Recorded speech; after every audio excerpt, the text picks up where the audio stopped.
Covid സംബന്ധിച്ച് ജില്ലകൾക്ക് ആരോഗ്യമന്ത്രിയുടെ ജാഗ്രതാ നിർദ്ദേശം. ജില്ലകൾ കൃത്യമായി കോവിഡ് കേസുകൾ റിപ്പോർട്ട് ചെയ്യണം. ജില്ലാ മെഡിക്കൽ ഓഫീസർക്കും ജില്ലാ സർവൈലൻസ് ഓഫീസർക്കുമാണ് മന്ത്രിയുടെ നിർദ്ദേശം. ഈ മാസം ഇതുവരെ സംസ്ഥാനത്ത് 273 കേസുകളാണ് റിപ്പോർട്ട് ചെയ്തത്. കോട്ടയം ജില്ലയിലാണ് ഏറ്റവും കൂടുതൽ കേസുകൾ രജിസ്റ്റർ ചെയ്തത്. ഷിജോ കുര്യൻ തുടരുന്നുണ്ട് വിവരങ്ങളുമായി. ഷിജോ, ഏത് സാഹചര്യത്തിലാണ് ഇത്തരത്തിലൊരു നിർദ്ദേശം? ആശങ്കപ്പെടേണ്ട സാഹചര്യം എന്തെങ്കിലും ഉണ്ടോ? നിഷ, നിലവിൽ സംസ്ഥാനത്ത് ആശങ്കപ്പെടേണ്ട ഒരു സാഹചര്യം നിലവിലില്ല.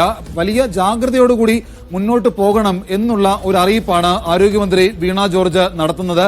അതായത് പൂർവേഷ്യൻ രാജ്യങ്ങളിൽ വലിയ തോതിൽ ഇപ്പോൾ കോവിഡ് കേസുകൾ റിപ്പോർട്ട് ചെയ്തു വരുന്നുണ്ട്. അപ്പോൾ ഈ ദക്ഷിണ പൂർവേഷ്യൻ രാജ്യങ്ങളിൽ വലിയ തോതിൽ ഈ കോവിഡ് കേസുകൾ റിപ്പോർട്ട് ചെയ്യുന്ന ഒരു സാഹചര്യം ഉള്ളതുകൊണ്ട് തന്നെ കേരളത്തിലേക്ക് കൂടുതലായിട്ട് പ്രവാസികളടക്കമുള്ള ആളുകൾ വരാനുള്ള ഒരു സാധ്യതയുണ്ട്. അപ്പോൾ അതുകൂടി കണക്കിലെടുത്തുകൊണ്ട് കേരളത്തിലേക്ക് കോവിഡ് കേസുകൾ കൂടുതലായി വ്യാപിക്കാതിരിക്കാൻ വേണ്ടിയിട്ടുള്ള എല്ലാ മുൻകരുതൽ നടപടികളും ആരോഗ്യവകുപ്പ് സ്വീകരിക്കുന്നു എന്നുള്ള കാര്യം മന്ത്രി വീണ ജോർജ് പറയുന്നുണ്ട്. പ്രത്യേകിച്ച് എല്ലാ ജില്ലകളും അതാത് ദിവസത്തെ കോവിഡ് കേസുകൾ എത്രയാണ് എന്നുള്ളതിന്റെ കണക്ക് ആരോഗ്യവകുപ്പിന് സമർപ്പിക്കണം എന്നുള്ള നിർദ്ദേശം കൂടി മന്ത്രി വീണ ജോർജ് നൽകിയിട്ടുണ്ട്.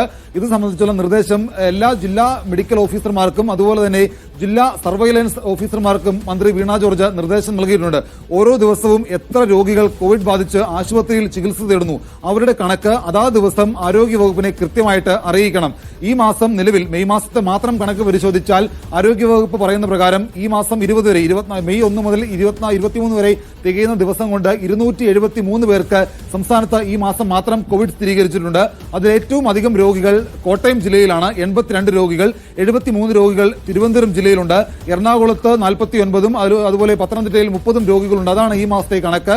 അപ്പോൾ കൃത്യമായിട്ട് വിദേശ രാജ്യങ്ങളിൽ വരുന്ന ആളുകളിലടക്കം ഇത്തരത്തിലുള്ള രോഗലക്ഷണങ്ങൾ ഉണ്ട് എങ്കിൽ അതുകൂടി കണക്കിലെടുത്തുകൊണ്ട് കൃത്യമായിട്ടുള്ള പ്രതിരോധ പ്രവർത്തനങ്ങളിലേക്ക് ഏർപ്പെടണം എന്നുള്ള നിർദ്ദേശം കൂടി ആരോഗ്യമന്ത്രി നൽകിയിട്ടുണ്ട്. പ്രത്യേകിച്ച് മഴക്കാലം കൂടി വരാനിരിക്കുകയാണ്. മഴക്കാലം കൂടി വരുന്ന ഒരു പശ്ചാത്തലത്തിൽ മറ്റ് പകർച്ചവ്യാധികൾ കൂടുതലായിട്ട് പിടിപെടാനുള്ള സാഹചര്യമുണ്ട്.